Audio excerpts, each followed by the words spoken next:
Now, how to draw the shear force and bending moment diagram? Let us understand that particular part, and afterwards we can see how to work on it, and then actually the problems which we are going to cover in the main course. Now, to draw the shear force and bending moment diagram, first and foremost step is to draw the free body diagram of the beam. Now, after drawing the free body diagram, it will give us the clear cut idea how the forces will going to act on the beam, and how the reactive forces is also there. So apart from that, then next part is that next step, determine the reaction forces and reactions movements at the beam supports. Now, summation fx, summation fy, and movement at any point, either left support end or right support end point, determine the internal shear force and bending moment along the beam. Determining the internal shear force and bending moment along the beam at every location. If you see that particular figure, there I shown the seesaw. That particular section is, now if I cut out that particular part of the beam, and if I try to find out the free body diagram of that particular beam, I'm going to show it with the example. The left part of the beam is having horizontal forces and vertical forces. So then we can calculate, we can apply the equilibrium equations, and we can calculate the what are the net forces acting on that particular part. So that will give us the actual shear force and bending moment in the beam. Now, before we proceed to the calculation part, and the part which we are very much interested, we should understand what are the sign conventions is required to draw the shear force and bending moment diagram. This is very important aspect in the shear force and bending diagram, because somewhere we have to understand, well, we have to assume that yes, this is something which is moving down is positive, and somewhere it is moving up is positive, and then according to that we need to follow that things throughout the solution of the problem. Now, sign conventions for the positive forces, of course, if we consider the left portion, downward forces which are acting on the beam are considered as a positive, and anti-clockwise movement which are acting on the beam on the left side, that is considered as a positive. Now, if we say on the right side part, if we consider the right portion of the beam, and if we try to find out the equilibrium of that beam, in that case, the sign convention again, this is we are considered as a positive when upward forces acting on the right portion of the beam, that are those forces are considered as a positive, and of course clockwise movements are positive. In case of movements, sagging movements in simply supported beam, we are considered those movements are positive, and the hogging movements in case of cantilever beam, those are considered as negative. Now, let us take an example. A simply supported beam, two point loads are acting at distance of 2 meters from left support, and another will act at the 2 meters from right support. So naturally, this is a simple example from find out reaction is a simple example from applied mechanics, or we can say from strength of material. Ra and Rb is equal to 15 plus 6, and Ha is equal to 0. There is no horizontal force. Those normally, naturally, the horizontal reaction will be 0. So if I take the movement about point B, so Ra into 6 plus 15 into 4, distance 4 meters from right, and again 6 into 2, the another point load which is acting at 2 meters from right support. So Ra is equal to 12 and Rb is equal to now here what we did, we have first work out the free body diagram, then what we did, we have found out the reactions. Now after finding out the reaction, now my first step is what, I'll take the portion in between left support to the still a first point load, that is first 2 meter portion from left end. If I able to put up these things other way, if I cut the portion anyway in between if I consider left support as a origin, and from that particular origin, if I take any section at a distance of say x from left end, then at that particular section, if I cut the beam, what will be the unbalanced force? I'm just repeating the definition. What will be the unbalanced force? Now, if we say particularly the left portion, is there any another force other than the reaction? No. So naturally, 12 kilonewton will be the force which is unbalanced. Now, and if we take the movement at that particular section with the whatever unbalanced force which are, or whatever the reactive forces which is only there on the left side, that is 12 into x. So naturally 12 into x is say 12x. Now at x equal to 0, the bending moment will be 0. Of course, it is a determinate structure, and at support the bending moment is 0. So at particular point x equal to 0, bending moment is 0. At 2x, the bending moment is 24. Now coming to the next portion, where from 2 meter to 4 meter, try to understand. Again, we are moving for the next portion, a middle 2 meter portion or middle 2 meter part. Now here the 12 kilonewton which is moving up and 15 kilonewton which is moving down. So what is the unbalanced force? 12 is moving up, 15 is moving down. So naturally the -3 will be the force. So from, if you start observing the point, now up to 2 meter, there is a 12 kilonewton force. Now from 12 kilonewton, if we moving down 15, so it will cross the line and then it will reach to -3. So if you talk about that particular section, x section from 2 meter, now 2 plus x, if I talk about from left support.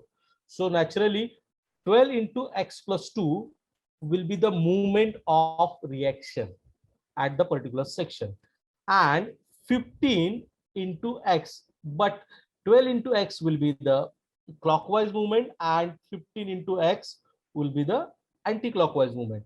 So 12 into x plus 2 minus 15 into x.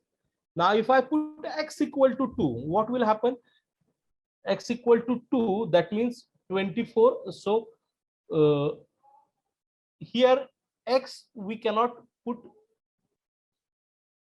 2 because it should be more than 2, because if you say x into 2, x is equal to 2, sorry.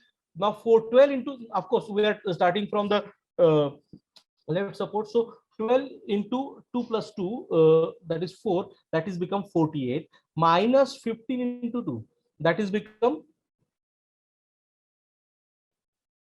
30. So 12 into 4, 48 minus 30 is equal to 18. Now at exactly point below the 6 kilonewton, so the total bending moment, or, and again this is having this is a, why it is a linear, we're going to see that part also, as it is a variable, the only variable in this particular equation is x. So naturally the bending moment diagram which will be in the form of linear variation. Now at particular point below the 6 kilonewton,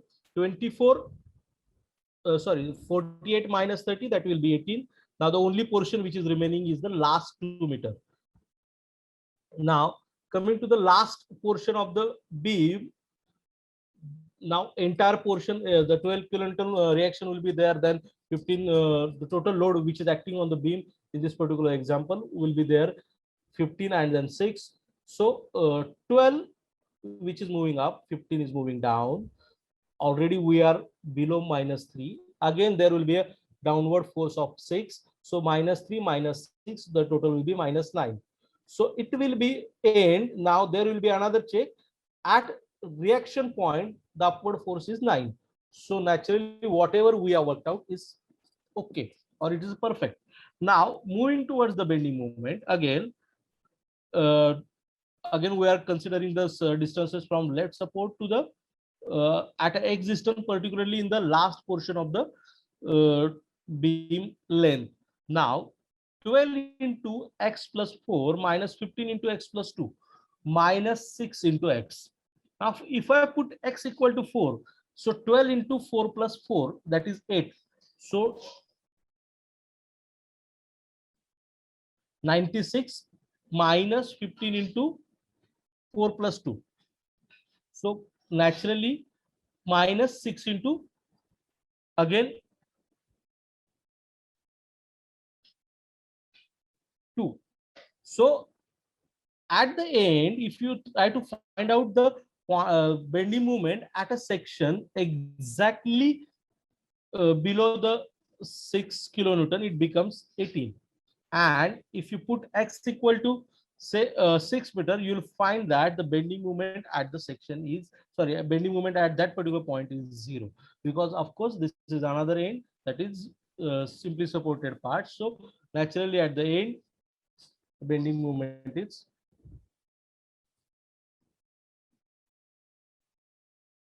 0. Now coming to the what is the relation between loading, shear force and bending moment? Of course, these three part which we are dealing with in this particular topic, that is loading, shear force and bending moment. Uh, these three parameters are connected to each other. Applied load is connected to shear force, and then shear force is connected to bending moment. Of course, bending moment is again connected to the loading part, applied load.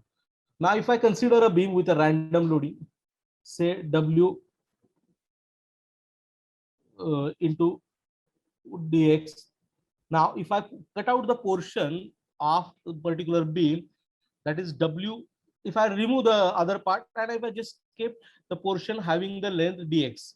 Now, in this particular part of dx, I have the clockwise movement on left hand side and vertical force at V. To have equilibrium, and then V plus dV is the downward force, and the anti-clockwise movement is m plus dm.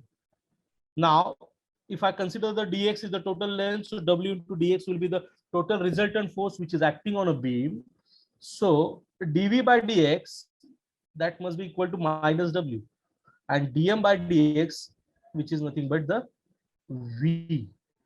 So dV by dx is nothing but the slope of the shear force curve at a given point, which is equal to the minus of distributed force. And the dm by dx, that is a first derivative of movement, is nothing but the slope of the bending movement curve at a given point, which is equal to the shear force.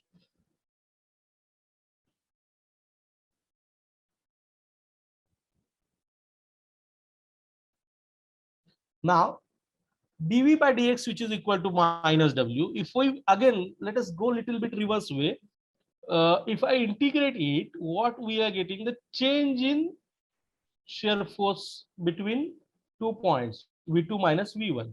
So naturally what we are getting, area under the loading diagram, which is between 2 points, that is x1 and x2, W into dx. If again dm by dx is equal to V, if we integrate, then change in bending moment between the 2 points, and which is nothing but the area under shear force diagram between 2 points. So let us have another example. Again, there is a force which is in the form of UDL and point load, which is acting on a beam.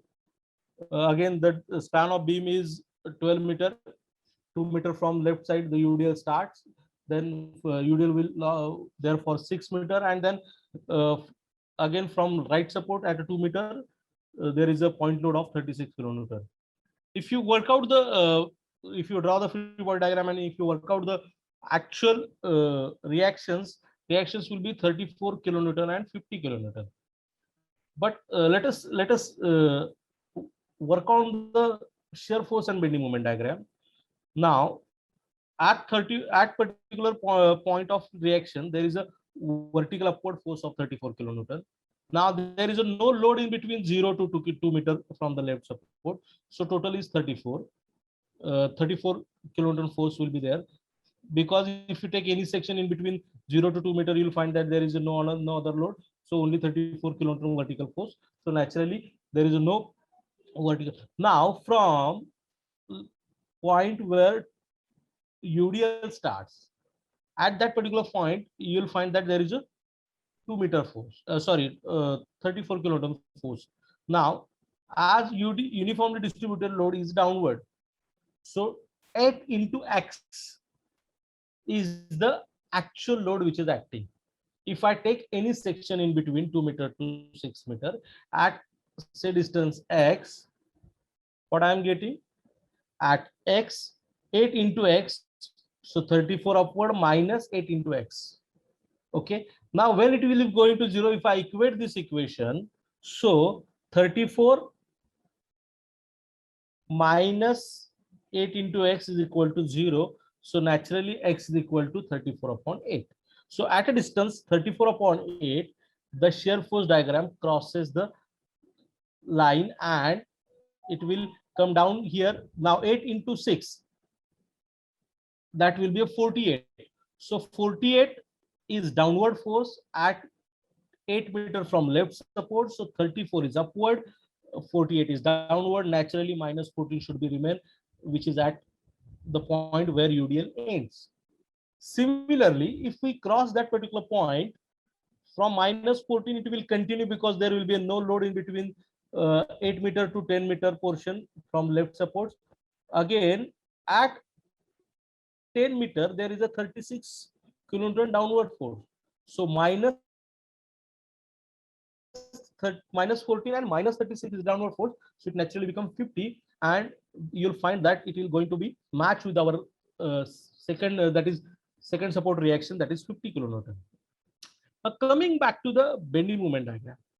Now if you say naturally there is a no force in between first portion, so 2 into 34, that is nothing but the 68. Now 68 kilonewton meter will be the linear movement, because 34 into x, so there will be naturally linear variation. Now from that, if you try to work out the equation, of course the loading diagram, as we discussed in the previous slide, loading diagram is having some x variation. Naturally there is a no constant load, so in shear force diagram there is a variation of x, that is a linear variation. And now of course 1 degree ahead we will going to find that the parabolic curve which is observed in the portion of the equation which we are getting is parabolic equation, and then the second degree curve which is observed from 68 to the first 6 for that particular 6 meter, from 68 to 128. Now what will be the equation? Minus 4 into x square plus 34x plus 68. This is what the equation we are getting for the portion where the UDL acting on a beam. Now apart from that, again for the remaining portion there is no load in between, but whatever the distance effect will going to have, because of that it will going to reduce linearly to 100, and again from 100 the 36 kilonewton point load which will going to add in the equations, and then it will going to become a 0 at the other end of the beam. So this is another example. There are various examples. Now if you refer the wet questions, there are a number of examples. I'll just give another example where when a beam is subjected to so concentrated load throughout its length, concentrated movement throughout its length. Now what will be the bending moment at the center of beam? This is a classic example. We can find it in the database of GET questions. Now the beam which is subjected to concentrated loads throughout its concentrated movement throughout its length.